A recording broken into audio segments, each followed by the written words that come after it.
Hi வணக்கம். நான் சுகுணா பக்கிராஜ் பேசுகிறேன். இது ராத்திரி சமையலுக்கான வீடியோ. இப்போ காலையில் அப்லோட் பண்ணியிருக்கேன். என்னோடய சேனலை புதுசாக பார்க்குறீங்கன்னா சப்ஸ்கிரைப் பண்ணுங்கள், லைக் பண்ணுங்கள், கமெண்ட் பண்ணுங்கள். வாங்க வீடியோக்குள்ளே போகலாம். ராத்திரி சமையல் என்ன அப்படின்னா சில்லி பரோட்டா. அதுதான் இன்றைக்கி நாங்கள் சமையல் பண்ணோம்.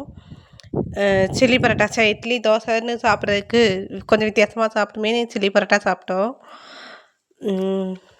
ஒரே மாதிரி இட்லி தோசைன்னு சாப்பிடாம வித்தியாசமாக சாப்பிடணும்னு முயற்சி தான். சரி, ஒரு தனிமையான ஒரு அமைதி தான் நம்ம யார் என்று நமக்கு அறிமுகம் செய்யும்.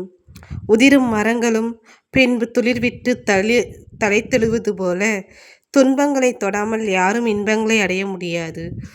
அதேமாதிரி நம்ம வாழ்க்கையில் எவ்வளவோ கஷ்டங்கள் இருந்தாலும் அந்த கஷ்டங்கள், அவமானங்கள் அதெல்லாம் தாண்டி தான் நம்ம ஏதாவது ஒரு முயற்சி பண்ணி நம்மளை கஷ்டப்படுத்துகிறவங்க, அவமானப்படுத்துகிறவங்க முன்னாடி நாம் ஜெயிச்சு காட்டணும் அப்படிங்கிற ஒரு குறிக்கோளோடு நம்ம வாழ்க்கையை ஓடிட்டு இருந்தோம்னா யாரும் நம்மளை திரும்பி பார்க்க வேண்டாம். நாம் யாரையும் திரும்பி பார்க்காம நம்மளை எல்லோரும் உயர்ந்து எட்டி பார்க்குற மாதிரி நாம் இருந்தாலே இந்த வாழ்க்கையில் ஜெயிக்கலாம். நானும் அப்படி ஒரு முயற்சியில் தான் நானும் ஓடிட்டுருக்கேன். என்னால் இப்போ 2-3 நாளாக கொஞ்சம் வீடியோவும் போட முடியல, கொஞ்சம் உடம்புக்கும் முடியலை. சரி, இப்படி லாங் வீடியோவாக இன்றைக்கி நைட் சாப்பாடை போட்டுருன்ட்டு முடிவு பண்ணி வீடியோவும் எடுத்துட்டேன், வாய்ஸ் நோட்டும் கொடுத்துட்ருக்கேன். உலகத்தில் மிக சவாலானது நம்மை பற்றிய பிறரது கற்பனைகளோடு நாம் போராடுவது தான்.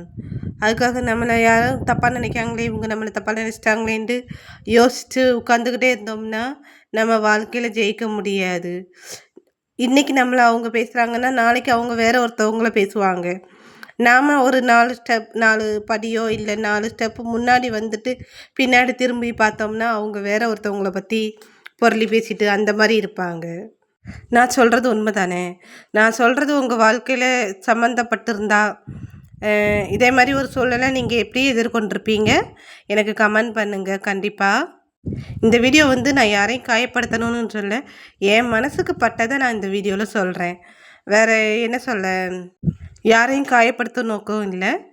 சரி, என்னோடய சமையல் வீடியோ பிடிச்சிருந்தா கமெண்ட் பண்ணுங்கள். ஒரே வார்த்தையில் எந்த உறவும் முறியலாம், ஆனால் 1000 முறை மன்னிப்பு கேட்டாலும் மீண்டும் பழைய நிலைமைக்கு வராது. வீசப்படும் கல்லிலும் பேசப்படும் சொல்லிலும் கவனமாக இருங்கள். கல் உயிரை கொல்லும், சொல் உயிரோடு கொல்லும். ஒரு வார்த்தையில் அந்த உறவு முறிஞ்சிருச்சு அப்படின்னா திரும்ப நம்ம அந்த உறவை ஒட்ட வச்சாலும் ஒட்டாது. வீசப்பட்ட கல் மாதிரி தான் நம்ம பேசப்படும் சொல்லும். திரும்பி அந்த பேச்சை நம்ம வாங்கிக்க முடியுமா? அதே மாதிரி தான். அதனால் நம்ம வார்த்தையால் யாரையும் காயப்படுத்தாமல், பிடிக்கலைன்னா நம்ம விலகி போகிறது எவ்வளவோ மேல் அப்படின்னு நான் சொல்கிறேன்.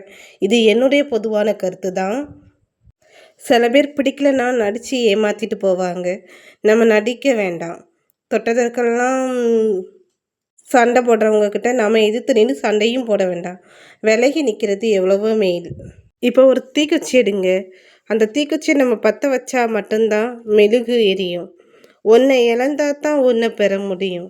அப்படிங்கும்போது நம்மளை காயப்படுத்துகிற உறவை விட்டு நமக்கு அன்பை கொடுக்குற ஒரு உறவை நம்ம ஏற்றுக்கிறது ரொம்ப நல்லது. அவங்கள நம்மளால் திருத்த முடியாது. அவங்கள திருத்துறோன்னு நினச்சி நாம் சோர்ந்து தான் போய் நிற்போமே தவிர அவங்க திருந்த மாட்டாங்க. அந்த மாதிரி மனுஷங்களை விட்டு விலகி நாம் நம்ம வேலை உண்டுன்ட்டு போய்கிட்டே இருந்தால் யாருக்கும் எந்த கஷ்டமும் இல்லை, எந்த அசிங்கம் அவமானம் எதுவுமே இல்லை. நமக்கானது ஒரு நாள் நம்மளை தேடி வரும் அப்படிங்கிற நம்பிக்கையோடு பயணம் போடுவோம். நன்றி. இதுவரைக்கும் எனக்கு சப்போர்ட் பண்ண நீங்கள் எல்லாரும் தொடர்ந்து இதே போல் எனக்கு ஆதரவு கொடுங்க. என்னோடய வீடியோவை பாருங்கள், லைக் பண்ணுங்கள், கமெண்ட் பண்ணுங்கள், சப்போர்ட் பண்ணுங்கள்.